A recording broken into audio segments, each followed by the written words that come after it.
ہمارے برصغیر پاک و ہند میں یہ بریلوی، دیوبندی، اہل حدیث، سلفی، سنی، شیعہ اس تقسیم نے بہت نقصان پہنچایا. اس لیے نقصان پہنچایا ہے کہ جو مسلک ہیں وہ مسلک نہیں رہے، اپنے درجے سے بڑھا کر انہیں دین و مذہب بنا دیا گیا. اب اس میں اختلاف رائے، تعبیر و تشریح کا اختلاف نہیں رہا، بلکہ تضاد، مخالفت، تصادم تک چلا گئی، اور ایک دوسرے کو اسلام کے دائرے سے خارج کرنا یا دل سے خارج سمجھنا، اس میں تقسیم ہو گئے. اور نقصان کیا ہوا ہے کہ یہ ساری امت مسلمہ ہیں، یہ مسلمان ہیں، ان سب کا حضور علیہ الصلوۃ والسلام کے ساتھ ایک تعلق ہے، نسبت ہے، ربط ہے. کہ یہ ساری امت مسلمہ ہیں، یہ مسلمان ہیں، ان سب کا حضور علیہ الصلوۃ والسلام کے ساتھ ایک تعلق ہے، نسبت ہے، ربط ہے.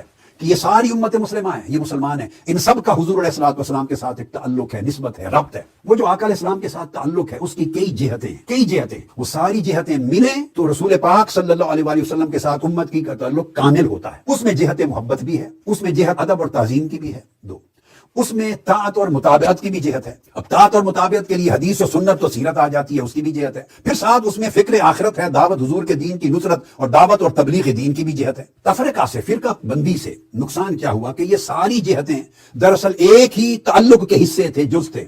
جب مسلک، مذہب اور دین کی درجے پر چلے گئے تو کسی نے محبت اور ادب اور تعظیم کی جہت کو قابو کر لیا اور باقی جہت میں رفتہ رفتہ کمزور ہو گئے. کسی نے اطاعت اور مطابعت کی جہت پر فوکس کر لیا، باقی جہتیں کمزور ہو گئیں. کسی نے حدیث اور سنت پہ فوکس کر لیا، باقی جہتوں پر توجہ نہ رہی. کسی نے فکر آخرت اور دعوت اور تبلیغ پہ توجہ کر لیا، نصرت دین، باقی جہتیں نہ رہیں. اس کا مطلب یہ نہیں ہے کہ ایک امر کو حسب ترجیح کو ترجیح دینے والے دوسرے کا منکر ہے. منکر کوئی بھی کسی دوسری جہت کا نہیں ہے، مگر جب آپ ایک پر فوکس کر دیتے ہیں تو دوسرا ایسپیکٹ، کئی جہتیں آؤٹ آف فوکس ہو جاتی، ان کی اہمیت عملاً کم ہوتی چلی جاتی، ان کا مزاج اور ان کا ذوق کم ہوتا چلا جاتا. اس طرح پورا تعلق بے رسول ٹکڑوں میں بٹ گیا اور دین چھوٹی چھوٹی ٹکڑوں میں بٹ گیا. اگر یہ تفرقہ نہ ہوتا اور مل بیٹھتے ایک دوسرے سے تو ہر ایک کے پاس کچھ اچھائی ہے. جن کے پاس محبت اور ادب اور تعظیم کا فوکس ہے، کتنی بڑی اچھائی ہے، ایمان کی اصل ہے. جس کے پاس اطاعت اور مطابعت کا فوکس ہے، کتنی بڑی بات، ایمان کا کمال ہے. جس کے پاس فکر آخرت ہے، دین کی دعوت ہے، نصرت ہے، یہ آقا علیہ السلام کے پورے مشن کا حصہ ہے. جس کے پاس سنت اور حدیث کا فوکس ہے، وہ آقا علیہ السلام کی تعلیم کا ذخیرہ ہے. فوکس جدا جدا ہو گئے تو ہر کوئی ڈی فوکس ہو گیا. اگر مل بیٹھتے تو ہر کوئی ایک دوسرے سے کچھ خیر لیتا اور کچھ اپنی کمی کو دوسرے سے سیکھ کے کم کرتا، اور یہ والا دوسرے سے کچھ خیر لے کے اپنی کمی کو کم کرتا. ہر کوئی ایک دوسرے سے انٹریکشن کے نتیجے میں لیتا. سلف صالحین ایسا ہی کیا کرتے تھے، مگر یہ طرز عمل ختم. 1400 سال میں صرف دین اسی کو سمجھایا، نعوذ باللہ. میں نے تو یہ کبھی نہیں کہا. میں ہمیشہ یہ کہتا ہوں کہ 1400 سال میں دین پوری امت نے سمجھا، لیکن اپنی اپنی مرضی کا سمجھا. جس نے جو صحیح دین سمجھا ہوا ہے نا، میں اس کی تعریف کرتا ہوں. جس کے لیے میں نے کہا تھا کہ دنیا میں کوئی فرقہ ایسا نہیں ہے جو میری کسی بات کی تصدیق نہ کرتا ہو. ہماری ہر بات کے ساتھ دنیا کا ہر فرقہ ایگری ہے، مخالف بھی ہے لیکن ایگری بھی ہے. کوئی ایک نظریہ ایسا نہیں ہے جو دنیا میں کوئی بندہ کہ یہ اس سے پہلے نہیں تھا. اگر میں ناسبیت کا رد کرتا ہوں تو شیعہ کر رہے ہیں، وہ کہتے ہیں انجینئر صاحب بالکل ٹھیک کر رہے ہیں. اگر میں رفع الیدین کے اوپر بولتا ہوں، حنفی، دیوبندی اور بریلویوں کو تکلیف ہوتی ہے تو اہل حدیث کہتے ہیں بالکل جی رفع الیدین پہ تو صحیح بات کر رہا ہے. اگر میں کہتا ہوں کہ لبیک یا رسول اللہ کا نعرہ لگانا اگر حاضر و ناظر کا عقیدہ استانت کرنا ہو محبت کے اظہار کے لیے، یہ درست ہے، اس میں کوئی مسئلہ نہیں ہے، تو بریلوی کہتے ہیں کہ جی دیکھیں انجینئر صاحب نے بھی سپورٹ کر دی ہے. لیکن اہل حدیث اور دیوبندی غصہ کھا جاتے ہیں. مجھے بتائیں کہ میں نے یہ ایک عقیدہ ایسا لانچ کیا ہے جس میں سارے میرے خلاف ہو گئے ہوں. ٹائم قیامت تک جو عقیدہ کڈنا جائے، اور میری ذمہ داری ہوگی میں بتاؤں گا کہ نہیں میرے اس عقیدے میں یہ فرقہ میرے ساتھ کھڑا ہوا ہے. تو 1400 سال میں جتنا دین تھا الحمدللہ وہ ٹکڑیوں کی فارم میں تھا. ایک جگہ سے اس پلیٹ فارم سے بیان ہوا کہ ادھر شیعہ ٹھیک کہہ رہے ہیں، ادھر بریلوی صحیح کہہ رہے ہیں، یہاں اہل حدیث حق پہ ہیں، یہاں دیوبندیوں کا موقف ٹھیک ہے. اب تو وہ ریسنٹلی ایک ویڈیو آ گئی ہے ڈاکٹر طاہر القادری صاحب کی بھی. ڈاکٹر طاہر القادری صاحب حفظہ اللہ تعالی بڑی جرت کی ہے، انہوں نے اپنی ویڈیو میں یہ بات کر دی ہے کہ سب کانٹیننٹ میں جتنے فرقے ہیں بریلوی، دیوبندی، اہل حدیث، شیعہ، انہوں نے سب کو ایک تو مسلمان ڈکلیئر کر دیا ہے. سلوٹ ہے جی ان کو، پہلی دفعہ کسی بریلوی نے جرت کی ہے یہ بات کرنے کی. اور انہوں نے کہا کہ نبی علیہ السلام کی مبارک زندگی میں مختلف پہلو تھے اور وہ سارے پہلو ڈومیننٹ تھے، لیکن ہر فرقے نے اپنی مرضی کا ایک پہلو پکڑ لیا. یہ وہی بات انہوں نے دوسرے انداز میں کی ہے جو میں کر رہا ہوں. بلکہ مجھ سے پہلے امام شافعی نے کی ہے، ان کان رفضا حب آل محمد فلیشہد الثقلان انی رافضی. اگر بالفرض اہل بیت کی محبت کا نام رافضی ہونا ہے تو اے جن و انس گواہ ہو جو میں رافضی ہوں. جس میں نے ایڈیشن کی تھی کہ اگر رسول اللہ کی سچی محبت کا نام بریلوی ہونا ہے تو میں بریلوی ہوں. اگر صحابہ کے دفاع کا نام دیوبندی ہونا ہے تو میں دیوبندی ہوں. اگر عقیدہ توحید قرآن و سنت کا اسی پیشن کے ساتھ ماننا اس کا نام اہل حدیث ہونا ہے تو میں اہل حدیث ہوں. یہ میں نے بھی اس میں ویلیو ایڈیشن کی تھی. ڈاکٹر طاہر القادری صاحب نے بھی کہا کہ نبی الاسلام کی مبارک زندگی میں ڈومیننٹ پہلو ہے دعوت و تبلیغ کا. پوری زندگی آپ نے دعوت و تبلیغ کے لیے ایفرٹ تن من دھن لگا دیا. تو طاہر القادری صاحب فرمانے لگے کہ مسلمانوں میں ایک فرقے نے ان کا دعوت و تبلیغ والا کام جو ہے نا بڑی مضبوطی سے تھام لیا ہے، تو وہ بھی جنتی ہے کہ اس نے حضور کی زندگی کا ایک پہلو پکڑ لیا مضبوطی سے، یعنی تبلیغی جماعت یا دیوبند. یہ کون کہہ رہا ہے؟ ڈاکٹر طاہر القادری صاحب. اور انہوں نے کیٹاگوریکلی کہا ہے کہ میں سب کانٹیننٹ کے سارے فرقوں کو مسلمان اور جنتی مانتا ہوں. پھر انہوں نے کہا کہ نبی الاسلام کی مبارک زندگی میں ایک پہلو ہے صحابہ کی آپ سے عقیدت کا، عشق کے اظہار کا، تو یہ ایک فرقے نے بہت ڈومیننٹ پکڑ لیا یعنی بریلویوں نے. پھر انہوں نے کہا نبی الاسلام کی مبارک زندگی میں ایک پہلو ہے توحید کو اسٹیبلش کرنے کا، اور نبی الاسلام کی مبارک زندگی میں آپ کے جو طریقوں پر عمل کرنے کے لیے دیکھنا کہ اس کے لیے حدیث صحیح ہے یا ضعیف ہے، اور بڑا کرٹیکلی اسے دیکھنا، اور اس کے بعد آپ کی اطاعت والا جو پہلو ہے، آپ کو فالو کرنے والا جو پہلو ہے، اس کے اوپر ایمفسائز کرنا. اب ظاہر ہے کہ وہ اس کے بعد اہل حدیث بول ہی نہیں سکتے تھے، وہ اشارتاً بات کر رہے تھے، کٹ کھانی سی انہوں نے بریلویوں کو. تو انہوں نے کہا کہ اس حوالے سے ایک طبقہ اس کو لے کے چل رہا ہے، ایک طبقہ اہل البیت کی محبت کو لے کے چل رہا ہے.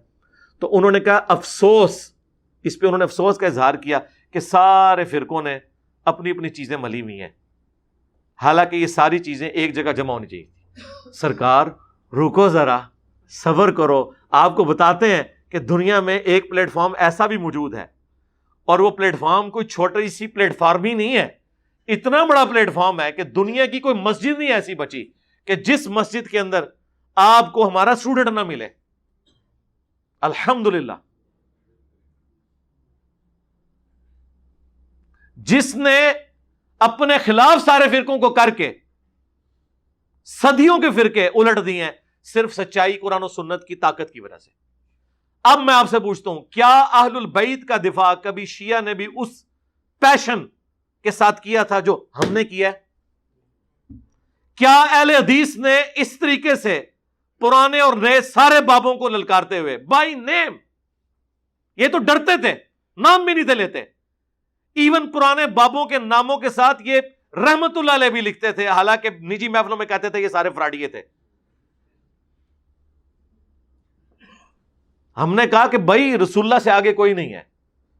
ہاں، ہمارا امام وہ ہے جس کی قبر مدینے میں ہے. ہر شخص سے اختلاف ہو سکتا ہے سوائے رسول اللہ کے، جو امام مالک کا قول ہے، اور دنیا میں کوئی شخص ایسا نہیں ہے سوائے اس صاحب قبر صلی اللہ علیہ وآلہ وسلم کے کہ جس کی ہر بات مقبول ہو اور کوئی بات مردود نہ ہو.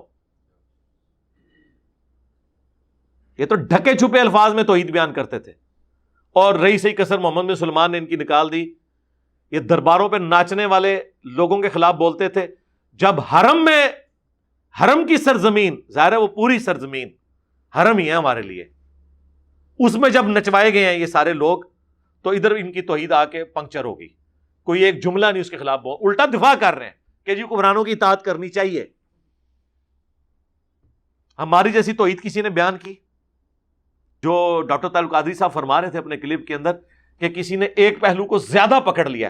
سرکار آپ اس پلیٹ فارم پہ آئیں تو آپ کو پتا چلے گا کہ ہر پہلو کو سب سے زیادہ اس پلیٹ فارم نے پکڑا ہوا ہے. نہ ایسا اہل بیت کا کوئی دفاع کر رہا ہے، یہ پلیٹ فارم غدیر خم پہ کھڑا ہوا ہے، نہ اس طرح کی توحید کوئی بیان کر رہا ہے. اور سنت کی پیروی کا یہ عالم ہے کہ چھوٹی چھوٹی بات پہ بھی ہم قرآن و سنت کے ریفرنسز پیش کرتے ہیں. اس لیول تک جا کے بھی کہ اتنا حصہ بخاری میں ہے، باقی حصہ مسلم میں ہے، یا بخاری میں تعلیقاً آیا ہے، اس کی سند ابن ماجہ کے اندر موجود ہے۔ سنت اذکار کارڈ یہ لکھے ہیں۔ آپ تو سلاسل کے سلسلوں کے وظائف بتاتے رہے، ہم نے نبی علیہ السلام کے فرض نماز کے بعد سنت کارڈ، آخرت کا گرین کارڈ یہ، اور یہ آخرت کا بلو کارڈ۔ ویسے دنیا میں گرین کارڈ جو ہے وہ امریکہ کی نیشنلٹی، اور بلو کارڈ جو ہے ورک پرمٹ ہے یورپین یونین کا۔ صبح و شام کے اذکار، یہ بلو کارڈ، ایک ایک حدیث کا حوالہ لکھا ہوا ہے، ایک ایک چیز قرآن و سنت سے بتاتے ہیں۔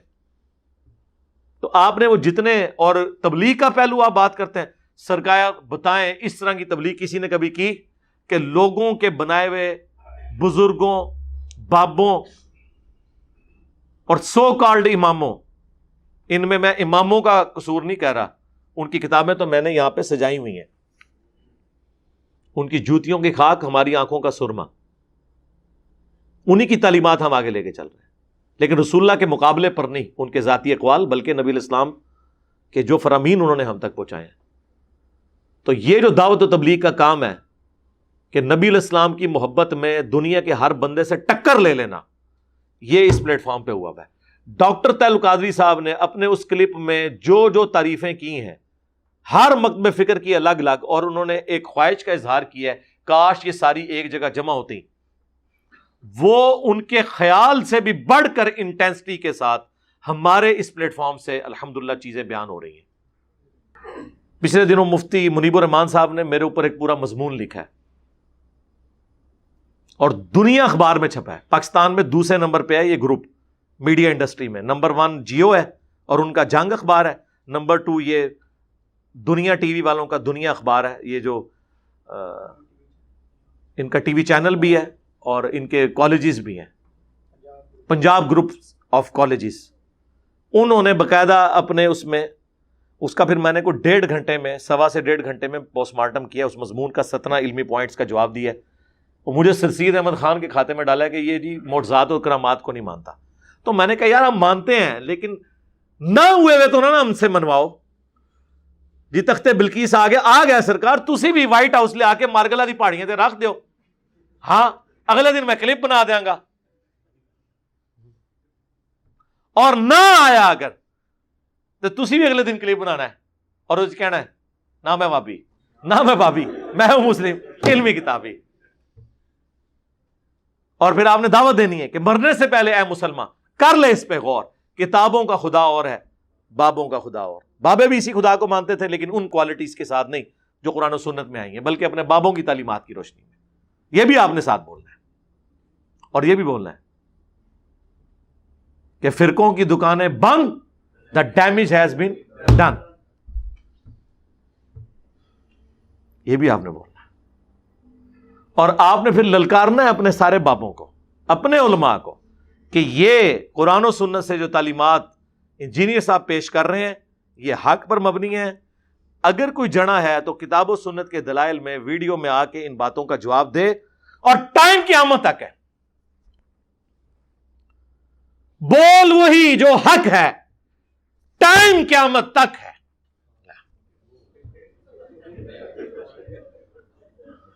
ٹھیک ہے، یہ مکمل ہو گیا، کو رہ گیا اور 5 تن پاک پورے ہو گئے، ٹھیک ہے جی۔ تو اللہ کا شکر ہے کہ الحمدللہ ہم نے سچائی کے ساتھ آواز کو بلند کی ہے۔ تو ڈاکٹر طاہر القادری صاحب آپ کا شکریہ کہ آپ نے جرأت کی ہے، ہم آپ کو سلوٹ کرتے ہیں۔ اب ہم نے آپ کے اس نامکمل مشن کی تکمیل الحمدللہ آپ کی زندگی میں کر دی ہے۔